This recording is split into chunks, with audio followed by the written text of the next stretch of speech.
Good morning, everyone. It's Hanifa Menon from hearthealthbrainhealth.com, encouraging healthy grieving and mindful actions.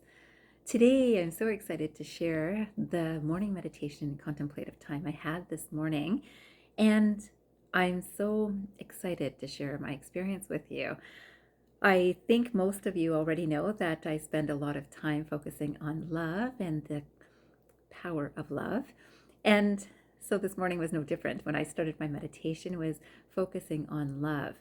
And I thought I'd start this video with a quotation that I came across after my meditation and contemplative time.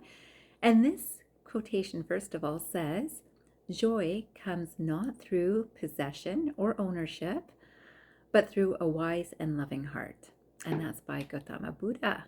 And I believe this, and it's so nice that I got that sort of confirmation through this quotation today, because I started with my meditation thinking about love, and I was asking the universe, I wonder, what does love look like? And right away, I got this image as I started my meditation of a bright light going through darkness, a bright light, just the space of darkness, and this bright light just piercing through the darkness. And it was so easy and clear to see, and I was loving that vision. And then from there, it seemed like I had moved to almost like looking from an airplane or a spacecraft, I guess, or anything, looking at the earth in darkness. And yet there's all these sparks of light on earth. And you know that if you've traveled in an airplane, I think most of us have, when you're seeing from a nighttime vision the earth, we can see all the lights, right? We can see the house lights, we can see the street lights, we can't actually see the streets, but we know what they're kind of coming from. Yet we see this globe that's just filled with light, right? And this is the vision I was seeing. And of course, I had linked that with my first request of what does love look like, and it was light. And so I started feeling this is how much light is here on earth. And I feel this. I feel that there's so many loving energies that are sharing this energy with the world. And wouldn't you know that in my contemplative time, after that meditation, I was reflecting on some of the state of the world. And I think for a lot of people, we know about what kind of things are happening in the Ukraine. And you might know that I don't watch the news, but I do hear about bits and pieces of things that are happening. And so I do know that there's suffering happening in the Ukraine right now. And I focused on sending love to the Ukraine. From that came a message, and I'm going to say this is kind of this mystical experience of this reminder to me of who is it that creates suffering for any other person? So we look at just our day-to-day experience, and when we see someone that we love that is creating suffering, we know that they're hurting, right? We have an understanding of when they're hurting, they either speak unkindly, or they act unkindly, or they behave unkindly, and they're thinking all sorts of dark thoughts and that sort of idea. When we love them, we send them love to hope that they get through that space and get back to their best self, right? And so the same message was being suggested to me, because I also was able to think of the suffering of the people that we would think are suffering and know are suffering in the Ukraine. And I was guided to send love to, if you can believe, the leader.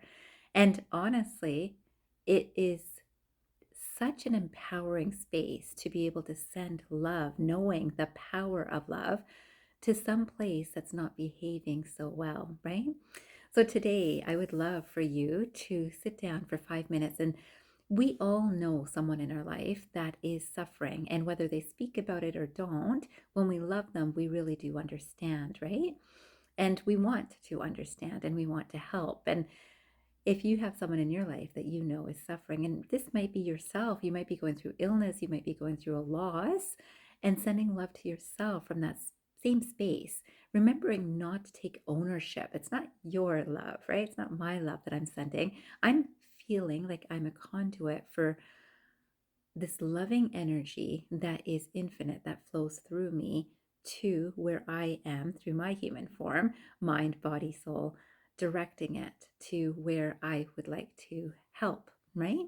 So all of us can do this. It's not just me, it's all of us. And again, it's the easiest to do this for people that are close to us, that we do care about, that we do have compassion for just naturally, but we can send it anywhere.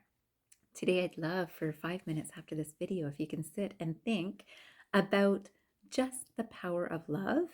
And I'll give you a quotation to maybe think about as you do this. This quotation is by an unknown author, and it says, "Power at its best is love implementing the demands of justice." And doesn't that just match the Ukraine situation? But again, I'm thinking of this because this was my contemplative time. You think about justice and how love can implement its power to create justice, right? So I wish for you to be able to do that for 5 minutes after this video to help either someone that you love and adore or someone that you're really not pleased with, and certainly about the world that is going through all sorts of different sufferings, even things that we don't hear on the news. We all know that there's a lot of suffering in the world, and there is certainly suffering in our communities. There's suffering within different countries, whether we know or do not. And there is the power of love, which we do know. I think we've all felt it. And if you know the power of it because you felt it, I encourage you to send it out from you today. And I'm going to finally end with this quotation from the Gita. And it is, again, just putting together everything that I've just said right now. This quotation says, "Free from expectations and the sense of ownership, with mind and intellect fully controlled, they incur no sin, even though performing actions by one's body. And what does this mean, right? So free from expectations. So when I send love, I'm not expecting that tomorrow this person feels better, right? Or things change dramatically. No sense of ownership, right? Free from sense of ownership was I'm doing this. No, I have this energy in me because it is being provided to me and shared with me to share with the world. And with the mind and intellect fully controlled, which means for me, I just know that good is coming. That's all. That's all I have to keep my mind and intellect fully controlled on. Otherwise, I start feeling sad when, well, didn't this make a difference? When our mind and intellect is fully controlled, we just say, it's good. It is good. They incur no sin. So the sin would be forgetting our higher nature and the divine energy that is coming through all of us. That's it, right? It's not my human form that's doing this. This is the conduit for this energy. And even though performing actions by one's own body. So this is, again, my mind, my heart. This is the heart space that I'm giving this energy through. And this is where you can give this energy through. And I hope that you will practice that today for 5 minutes at least after this video. I wish you a fantastic day ahead. And I hope you remember, transform your mind and transform your life. Have a great day, everyone.